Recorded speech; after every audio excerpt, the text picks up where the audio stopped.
Hi, I'm Tom Lampros, I'm Dinah. and Dinah and I are going to do a Loukoumades demonstration to help celebrate the 2020 Summer Greek Odyssey here in St. Paul.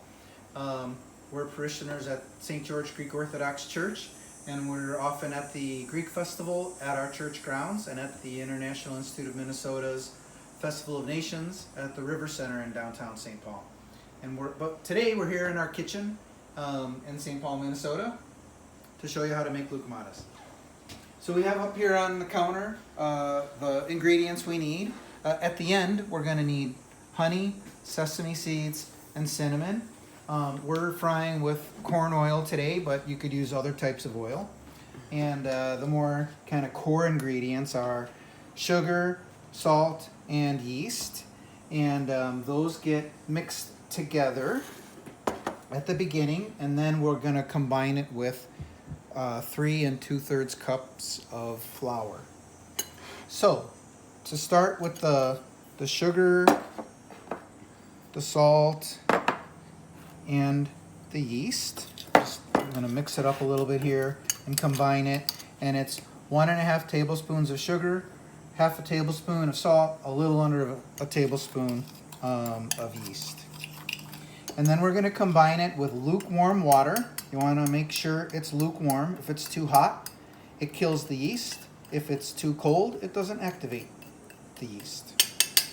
And then we're going to combine it. I'm not really stirring it, or I should say I'm not really blending it or beating it. We're just sort of combining it a little bit.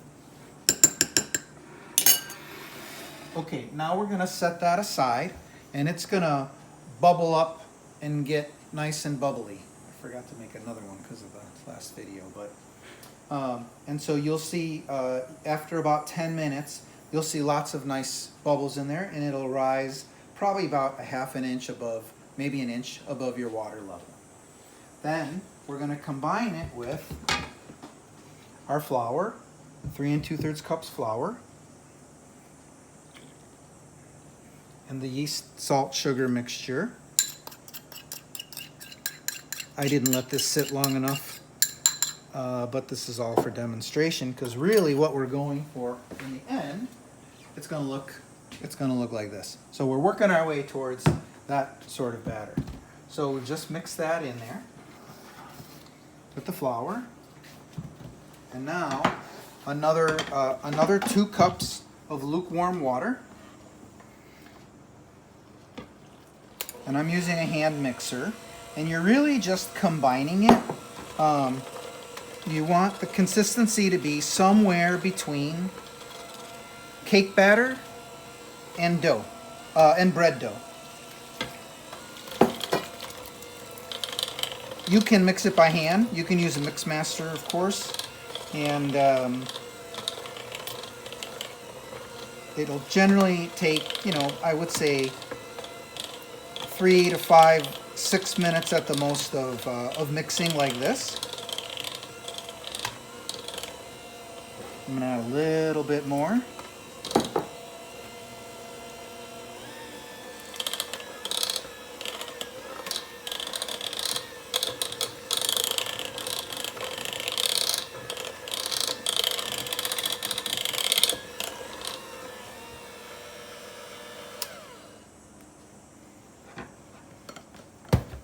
Okay, so note how it's not like cake or cupcake batter. It's closer, it's between the consistency of bread dough and a cake batter. And I'm just making sure I got all my flour combined in there pretty well. And now I'm just going to push it all down to the middle so I don't waste any. All right, now we're going to cover it for an hour and wait for it to rise. After an hour, or maybe a little less than an hour, it's going to bubble up. It'll have risen a couple inches from the level. And then I'm going to beat it down. I'm going to push it back down to get some of the bubbles out. And let it rise some more for another hour. And then when it's done, it should look something like this. That's my wife Dawn behind the camera. Love these special effects. All right. So now we're gonna, so here's our fry oil, right? And I'm not using the giant fryer like we use at church. I'm using an old pot, and you don't want the oil too hot. You don't want it to be boiling. But when you add a little bit of batter, you want it to sizzle a little bit right away, but you don't want it to turn black right away. So let's just do a little test on the oil heat. Okay, so that looks pretty good. It's sizzling. It's not turning black right away, and we're watching it go. Okay, so that's just to test the temperature of the oil. That looks pretty good. I'm going to dip my spoon in the oil so that the batter comes out nice and easy. Now this is the hard part, where we're trying to get it into the oil without burning ourselves, and make it a pleasant shape. The ideal size is right around like a ping pong ball size, without too many tails or oddball shapes in there. So I'm going to try and fill this up with half a dozen or so Loukoumades. Every culture has its fried dough, right? And there are, of course, all kinds of variations on how you can make this at home, or how they make it in your village or in your family.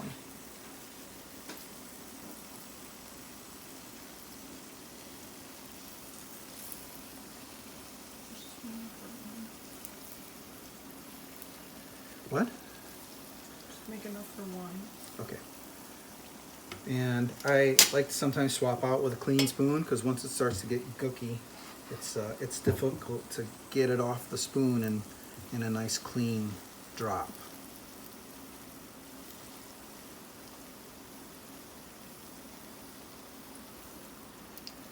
All right, we'll get one more in there, make it a little bit smaller.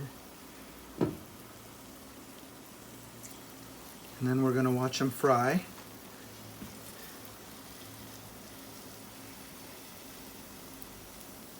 That one's a little more cigar shaped, but doing our best.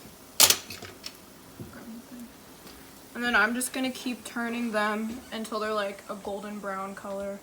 I like mine a little spongier, but some Greeks like them really hard, so.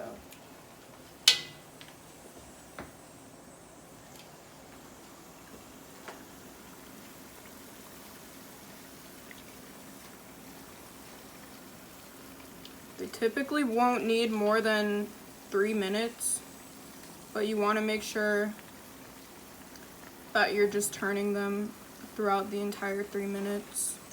And then my dad's going to talk about different variations. So some people will change the dough by adding, while that's frying, I'll tell you about the variations. In the batter, some people will add vanilla. I have seen people add milk, makes it a little more donut-like or a little creamier, but then it's no longer vegan if you add milk, of course. And then other people will use different toppings instead of just cinnamon and sesame seeds. They might use crushed and chopped walnuts or almonds. And one final variation might be different types of oil. So you can grapeseed oil, or a combination of different types of oils.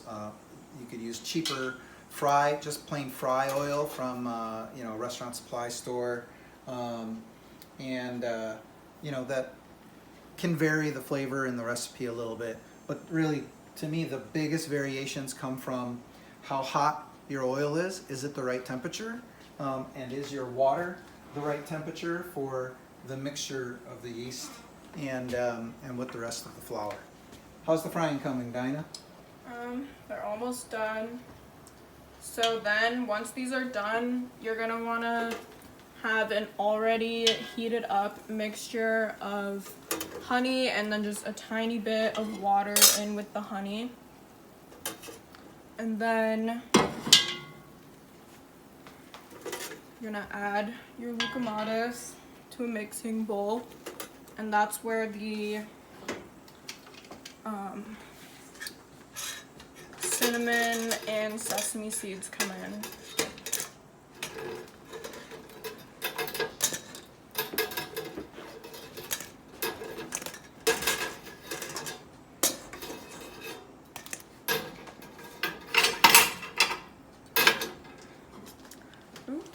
Okay.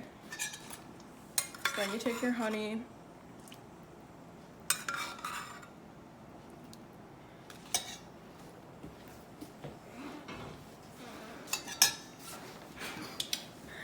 And you add your cinnamon, mix it together. A lot of times we don't add the sesame seeds until it's in its boat in case people have allergies.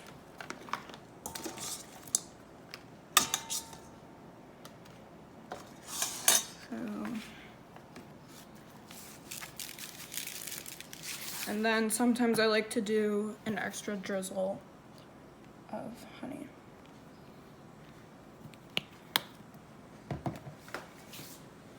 That looks delicious.